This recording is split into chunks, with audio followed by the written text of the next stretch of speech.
Hey guys, welcome back to the channel. Today we're going to talk about Toyota's plans for the 2020 Tokyo Olympics. And then of course, we got some additional news. We got kind of some confirmation that the TJ Cruiser may be hitting production this year. Don't forget to hit that like button, subscribe for more Toyota and Lexus news. And let's just jump on over to the first article here. Over at The Verge, Toyota going all out with electric vehicles for the 2020 Olympics. Pretty cool, huh?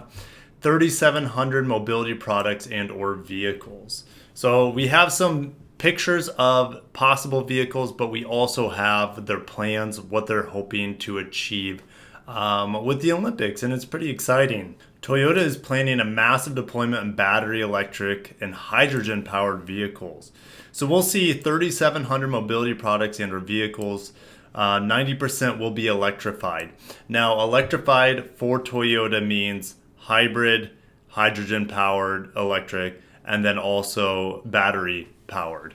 So, and that they say it right here, but 850 will be battery electric only. 500 of them will be fuel cell. I would expect a lot of those fuel cells to be actual vehicles, meaning on four wheels. And I think a lot of these battery electric vehicles are going to be wheelchairs and scooters. I don't know how many, but my guess is probably 500 at least. The vehicles are going to come in all shapes and sizes: cars, buses, shuttles, scooters, mopeds, you name it. Toyota's top talking point is reduction of carbon emissions, according to the company's press materials. Out of the approximately 3,700 mobility products and or vehicles for the Tokyo 2020 Olympic Games, 2,700 vehicles will be part of the official fleet, providing transportation support between venues during the Olympic Games. So about that tells me maybe about 1,000 are going to be scooters, mopeds, that sort of thing, whereas the 2,700 are going to be more like buses or autonomous vehicles or possibly even hydrogen powered vehicles. And it says these will be commercially available vehicles. These aren't just going to be one-offs or super concepts. I think they're actually going to be real vehicles. Now, they might not be at the time, but I think they have full plans of making these vehicles production ready. And they say the Mirai, which Mirai's been in production for a long time, but I think we'll probably see a lot of Mirais. I think we'll see a lot of like Prius hybrids and other sort of hybrids out there. We know we'll see 500 hydrogen, so we could see 500 Mirais. Maybe even a few Lexus hydrogen powered vehicles like the LS500 fuel cell. Preliminary calculations suggest that the CO2 emitted by the commercially available fleet for the Tokyo 2020 Games will average less than 80 grams per kilometer, meaning a resultant reduction by approximately half of the typical amount when compared to a familiar or similar sized of mostly conventional gasoline and diesel models. They're only reducing by approximately half the typical amount.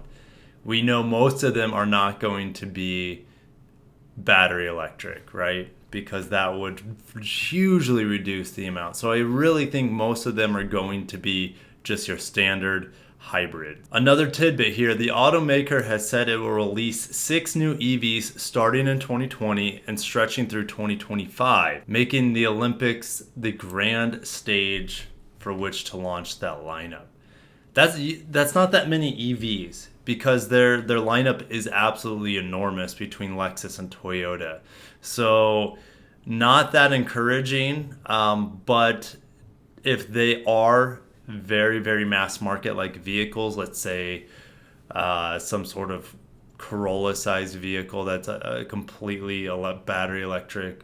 And then again, remember, this is really vague because EVs to them are anything from hybrid to fuel cell to fully battery electric. So I know a lot of you guys, including me, want to see as many battery electric vehicles for the brand. At least they're making progress very slowly. They're just so conservative. In addition, Toyota plans on rolling out 2 of its previously unveiled and weirder looking concept vehicles, the e-Palette and the Concept I. So this is the e-Palette. I believe this thing is fully autonomous, but it is level 4, so it means It doesn't need a driver, but it is in a kind of a circuit. It doesn't leave a designated area. And this is going to transport people. You can see it's pretty much like an electric bus. Pretty awesome. That is the future.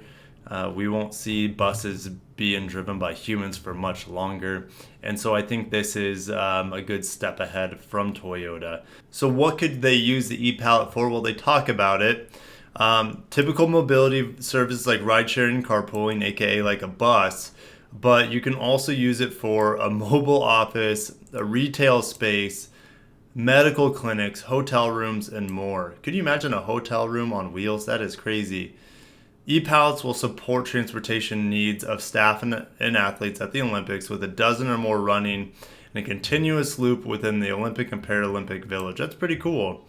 Toyota claims that vehicles will be level 4 autonomous, and we already talked about that. The Concept I, to me, this looks like a next generation Prius. That's what it looks like. It looks like a futuristic Prius, and we will see these there as well, which is exciting because this looks straight out of the future. So this Concept I will take center stage for Toyota as an operating vehicle for the torch relay and the lead car in the marathon.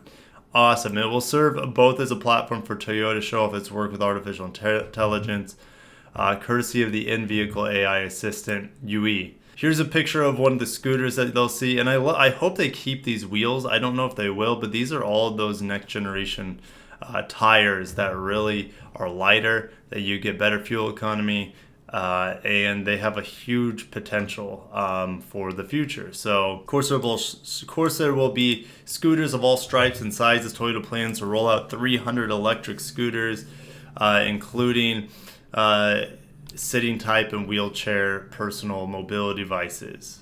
Tokyo is also reportedly struggling to secure enough buses to meet the demand for the Olympic Games, with the organizing committee anticipating needing at most 2,000 buses a day for the arenas around the city and at least twice that number of drivers. So far, organizers have only produced 6,400 buses from the surrounding area, forcing the committee to expand its search. A lot of exciting stuff that we're going to see in the Tokyo Summer Games from Toyota, possibly even Lexus. But let's just jump over to the TJ concept that looks like it's being put in production. Pretty exciting. Over at Motor One, the Toyota TJ Cruiser reportedly going into production. Now, a lot of people think this vehicle is an abomination because they think it should be the follow-up to the FJ Cruiser. It's not that vehicle at all. Just because it shares similar naming, it doesn't mean that it's supposed to be the same type of vehicle. In fact, this is more of a Honda Element slash minivan sort of vehicle that they're coming out with. So the TJ Cruiser will allegedly get a production version according to Best Car from Japan. And then it could be as soon as October, and sales begin in 2020. Now that would be for Japan. And I would love to see this vehicle in America. I think it would do great. People would buy it in droves. I don't think it's that hideous, to be honest. A lot of people just thinking it's abomination, but I think it's pretty cool. It's definitely something fresh. And we're just going to go through these pictures first because a lot of you probably aren't that familiar with this vehicle. I surely wasn't when I saw this come up in the news. So hatchback, the engine bonnet opens up in a weird way. You have sliding doors. We don't know if the sliding doors are going to make it to production. I wish they do. The back end, it's just like a big box on wheels. It kind of reminds me of like a Scion, what was it, XB when it first came out, except a little bit bigger, mixed with a minivan, mixed with a Honda Element. I like it quite a bit. And of course you see, let me go back, you see the blue icon here. So it is going to be a hybrid vehicle. Of course, this is right-hand drive because they are going to be coming out with it in Japan first. Interior is very simplistic. Looks very Toyota to me. Very, very minimalistic. Not the super highest quality of materials, but it's going to be very durable. You can see all the seats fold down, which is incredible. Super cool. Looks very rugged. This is going to be available in the third row as well. So you'll have your pick between a 2-row and a 3-row version. And I'm pretty excited about it. I really hope this comes to America. Let's just continue into the article. Best Car claims that the production version would be slightly shorter than the Toyota CHR. The CHR is really, really small to begin with. So this vehicle looks big, and I think it's just a very good use of space. They have a kind of a wide wheelbase, but there's very little to no overhangs on this vehicle. Powertrain choices reportedly include Toyota's 1.8 liter hybrid assisted 4-cylinder from the Prius and Corolla hybrid, and this setup would allegedly be available with all-wheel drive. You know what? I think they could also put the 2-liter hybrid system that they have in the Lexus UX 250h. That has all-wheel drive as well. And I think that's a gem of a powertrain. The other option would be a 2-liter 4-cylinder, and buyers would be able to select between front or all-wheel drive. Now this 2-liter 4-cylinder would be the one that's in the Lexus UX 200. I think we also see it in the Corolla as well. I think they should put the 2.5 liter in there because it's too close in power between that and the 2-liter hybrid. I think they should have the 2-liter hybrid and the 2.5 liter 4-cylinder with a little over 200 horsepower that we see like in the RAV4, for example. A small van that's capable of swallowing lots of stuff could prove popular for folks who have stuff to haul. Like in my case, I have tons of kids. This thing would be perfect for that. Because I've been dying for like a hybrid Sienna, but they just don't make it yet. And this would be something I prefer. To be honest, I like the looks of it. Fortunately, this report makes no mention of the TJ Cruiser being available outside of Japan, which would be a huge mistake since it rides on a familiar TNGA platform and uses powertrains available models already available in the US. There doesn't seem to be much holding Toyota back from bringing this model to America, though. So when could we see this? Well, if it's coming to Japan in 2020, we might. If we are going to get it, we're going to probably get it in 2021. Fingers crossed. So what do you guys think? We got lots of news. A huge article talking about Toyota in the 2020 Summer Olympics Games in Tokyo.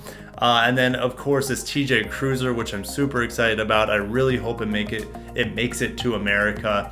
And I will see you guys in the next video and in the comments below. Don't forget, if you want to win this F-inspired lunchbox, support the channel through Patreon. I'd really appreciate it. I'll put in the link in the description below. And I'll see you guys in the next video. And until next time, peace out.